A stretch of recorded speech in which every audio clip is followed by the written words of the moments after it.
Now, what people argue about is that it has a Toyota Camry V6 engine. I don't know what that has to do with anything. Hello, question for you. What do you call a supercar? What do I call a supercar? Yeah, like what would you define as a supercar? Not from America. I don't know. She doesn't know.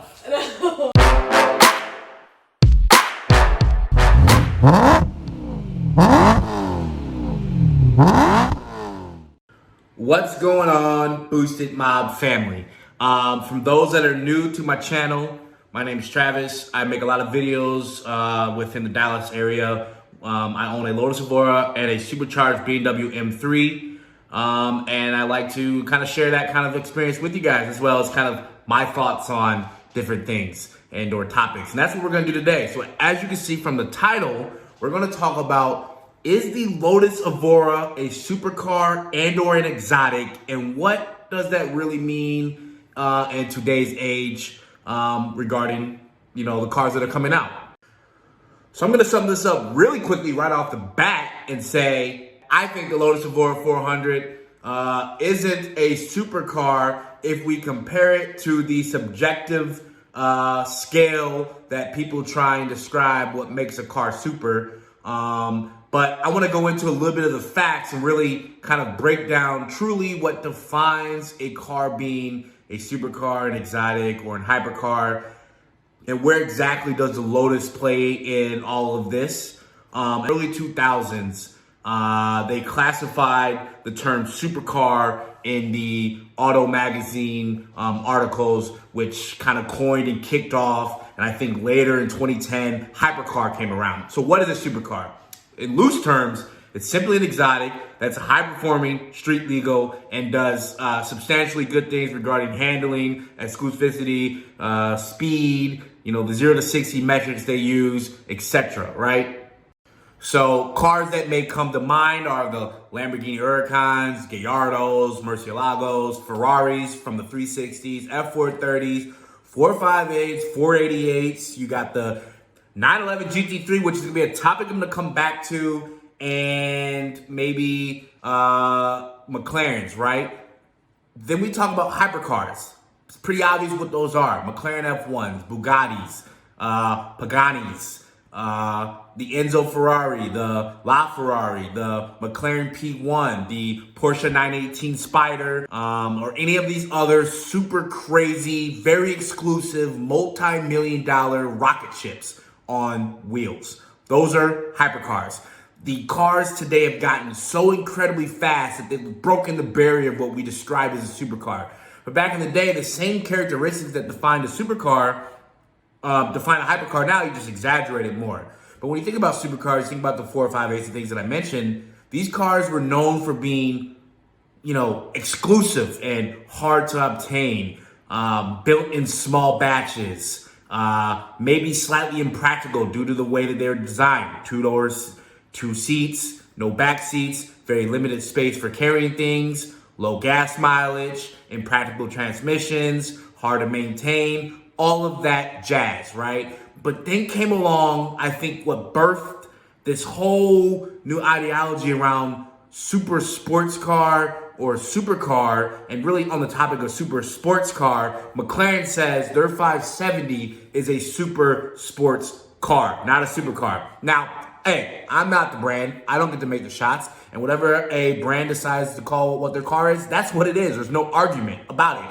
But it's a supercar. The numbers that it does, the material it uses, the overall shape, whatever, how it drives, the experience, the exclusivity, that's a supercar. But they call it a super sports car. So then you talk about some of the other cars, the Audi R8. I don't actually really know what Audi called that car, but some people call it a supercar. Some people call it a sports car. If you ask McLaren, they'd probably call it a super sports car. And then comes along some other cars like the AMG GTS, the AMG GTR, which is arguably a better, more aerodynamic, faster, less exclusive version of the AMG SLS, which I'm pretty sure they call a supercar. Yet the AMG GTS, GTR, GT isn't a supercar, but only because of the numbers of production it makes. Anyone can buy one if they have $100,000+. But they're not hard to get. So I don't know, but it's not that they call it the successor to the SLS, but you can look at it and see it's quote unquote a successor to the SLS. Then you have some other cars that come into play, like the 911, which I call the German Corvette. It has about 1 million different configurations that you can do with that car. And people say, oh, because the base price is low, it's not a supercar. And then that goes to the topic, if the Corvette base car is so affordable, 60 grand starting, it can't be a supercar. But a Z0601 can be because it's over 100 grand and it has supercar numbers. Now, back to the topic, Chevy never called that car a supercar. They called it a sports car. So if Chevy decides to call the Corvette a supercar, it's a supercar. It's as simple as that. I don't make the rules here. Same thing for Porsche. If they decide to call their 911 a supercar, if that's what they've called it, that's what it is. But people argue that GT3s, GT3 RSs, GT2s, turbos, those are supercars, but the Carrera, the Carrera S, the Carrera GTS, those are not. So you guys are seeing the confusion that I'm trying to lay out here to get to the bigger topic, which is where does the Lotus Evora fall in all of this? With that being said, Lotus called the Evora a supercar. Now, I don't make the rules here, but if Lotus Evora, Lotus, the company, decides to call the car a supercar, it's simply a supercar. Now, what people argue about is that it has a Toyota Camry V6 engine. I don't know what that has to do with anything.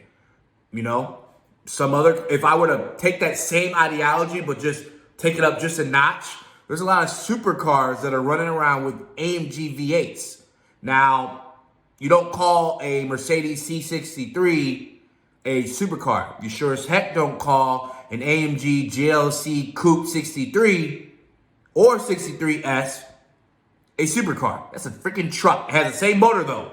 So how can we call a car with a AMG V8 a supercar when it has a motor that's in regular cars? Same concept applies to the Camry motor. It's just that a Camry is down a notch. But when you put it into a car with the chassis, the technology, the handling, the design, that whole architecture, it doesn't discredit the motor that it's using to define whether or not it's a supercar or not. And in that case, it's just as much a supercar as the cars that are using AMG V8s in their cars. So, I mean, with that being said, I personally think you can buy a Lotus Evora, a base Lotus Evora, the older version that was non-supercharged in the 40s and 50 grands now, right? But you can buy a 355 and 40, 50 grand too. So I don't think where they depreciate it also defines where they cost from the factory. And I'm not going to argue whether or not the car is too expensive or not, because I can argue a lot of cars are way too expensive. I mean, shit, a GT3 is 155 brand new today. I don't think a GT3 is delivering a true $155,000 worth of experience when you just look at the numbers, right? You can get a lot of cars at 155 that do a lot more on the numbers. But the full package of this car delivers an experience that a lot of cars can't do. And that same principle applies to when you look at the modern day Lotus Evora GT. It has 430, 440 horsepower, whatever you want to call it. There's a lot of aerodynamics at play when you look at like the Lotus Evora GT or the Lotus Evora GT 430, which is like their track version equivalent to a GT3. You look at the carbon fiber that's been applied. I mean, a carbon package on a Lotus Evora is $10,000. And $10,000 isn't cheap. You want specialty paint? 6 grand, 5 grand, 11 grand. You want custom bespoke interior? I don't know how much it costs because I've never done it. You want a titanium exhaust? 8 grand. You want custom stripes and this, that, and the other? You can 100% make a custom one-off Evora. Now, I don't know how many regular cars you can do that with, but I know a lot of supercars and or exotics you can do that with. It is a very bespoke car. It's hand-built in Hethel with a bunch of guys, job shop style, rolling down an assembly line, built by individual engineers, just like Koenigsegg, just like old school McLaren, just like some of the Ferraris back in the day. So we can't take that away from the experience and delivery of a Lotus. What we should probably be doing is praising them for being able to deliver an experience so exclusive, so individually personalizable for a person and deliver it at 100 grand. Now, we live in this world now where if a car doesn't cost you your entire freaking internal organs, it can't be super, but they are delivering an experience where you can buy a car for 130, 140 grand. It's a lot of money, but the car delivers. It's pretty much bulletproof reliable. There's some British gimmicks that comes with the car, which is what makes it that much more super, right? Supercars have those really silly impracticalities to it, just like my Lotus. The electronics on these cars can be very goofy. But when you think about all this, I'm going to say the Lotus Evora, GT, GT430, GT410 Sport, GT400 Sport, whatever these iterations they call themselves making, is definitely an exotic. And by the standards of what creates an exclusive experience where you can create a personalized, very individual car that costs you an arm and a leg, makes it a supercar. Despite the fact that it doesn't compete with the same levels of horsepower of cars that are coming out today, I dare you to drive both and tell me that the other doesn't deliver an exceptional experience when it comes to driving. And I'd argue that some of these cars coming out today, they're putting way too much horsepower in them. I mean, way too much. I don't enjoy spinning my tires coming off first, second, and third gear. I may be old school, but I like to be able to utilize my car. I'm not saying it needs to be slow as heck, but there's a good balance between performance and chassis capability, and the Lotus Evora could do a little bit more, but I never drive my car at 400, 430 horsepower, whatever it has, and feel like it's incredibly slow.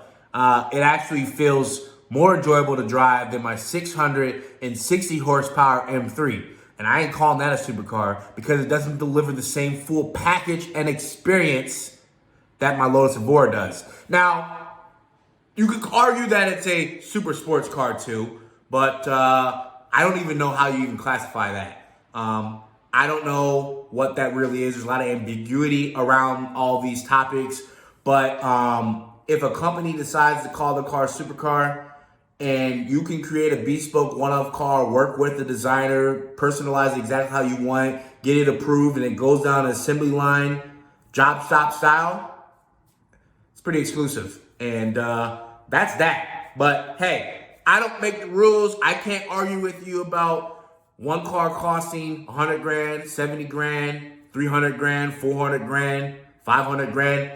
It is what it is. There's levels to this. All right, just like there's levels to all the other tiers of cars that exist, but it doesn't take away from the experience, which is what delivers the titles in the name. Now, I ain't saying it's a hypercar because it ain't delivering that hypercar costing you oodle dollars, but it does deliver on that. I know I'm rambling, but I want to hear your thoughts on this topic. And I don't go around saying my car is a supercar, but if someone asked really what I thought, I'd probably say it is. If you haven't subscribed to the channel, definitely subscribe, like, comment, share your thoughts, share this video. I don't care. Help me get some exposure, guys. So with all of that being said, to really wrap up this video of me doing what I do best, freaking rambling in my office, a supercar, in my opinion, which is everyone's opinion, is a high-performing car that is road legal, delivers an exceptionally fun driving experience, and has an exotic look. That's what a supercar is. Bonus, we're going to test out my theory real quick, and we're going to ask someone who really doesn't know jack about cars what her opinion is really quick. And I guess whatever she decides is what it's going to be. So let's go ask the $1 million question. Hello, question for you. What do you call a supercar? What do I call a supercar? Yeah, like what would you define as a supercar? Not from America. I don't know. But She doesn't know. No, I don't know. Would you call a Ford Mustang a supercar? Oh, no. Toyota Supra? Toyota Supra? Yeah. No.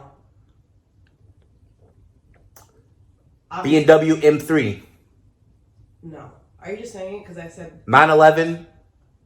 Porsche 911? Yeah. No. Porsche 911 GT3 RS? Yeah. Aha, see? There's my point, guys. Okay, so the final question then.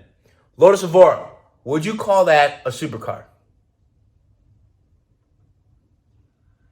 Yes, I think so. I don't really know. Yes, I think so. Okay, so what defines it? I don't. Okay, so what's the difference between like an exotic versus a supercar? Well, to be very clear, an exotic is any car not made in the country you reside in. So every car can be exotic. They call supercars. All supercars are exotics, though. No. Yes, so if we really break it down like that, That's where I'm confused. the term exotic means something not from your country. Yes. But the real term we use to define exotic is a car that has an exotic look. Means it just doesn't look like every other car on the road. So yes, Lotus is an exotic. Yes. Because it's not from here and it doesn't look like your everyday car. Is it a supercar? I don't like. I need a better definition for supercar. What does that mean? Well, Just super fast? supercar is a car that is high performing, road legal, exclusive, and exotic looking. And expensive. And expensive. I mean, yeah, I guess that would be a supercar. You heard it first, guys. If you look at it by the rules, it's supercar, despite what we might want to believe. It's a hard one to decide, but if I said, hey, Lauren, is a Ferrari 458 a supercar? Yes. It's pretty obvious, right? I mean, because that's what the brand has been known by. But there are other cars out there that still deliver that same formula, but we question it. Like, I don't know, because, it doesn't cost as much. Not as fast, but also, that doesn't dictate it. I think people are also judging it because like the Lotus Evora market on the used Arms hurt market, here, guys. What? I'm talking to the camera. Oh, on the used market, it's under 100K. So then people look at But it same with the F430 or F355 but it's or a way Lamborghini newer Gallardo. newer. I'm just saying. I know. But if you looked up a brand new Lotus Evora today, it's 110, 115, Yeah, 120. I know. I And agree. people argue that might be too expensive, but hey. So you heard it here first. A little bonus. We asked a person who honestly doesn't know much about cars. She literally called me today, asked about tire alignment, just to make my valid point here. And we're going to end this meeting today. Thank you, Lauren, for being the words of wisdom to sum up this video today. Peace out, Boosted Mob.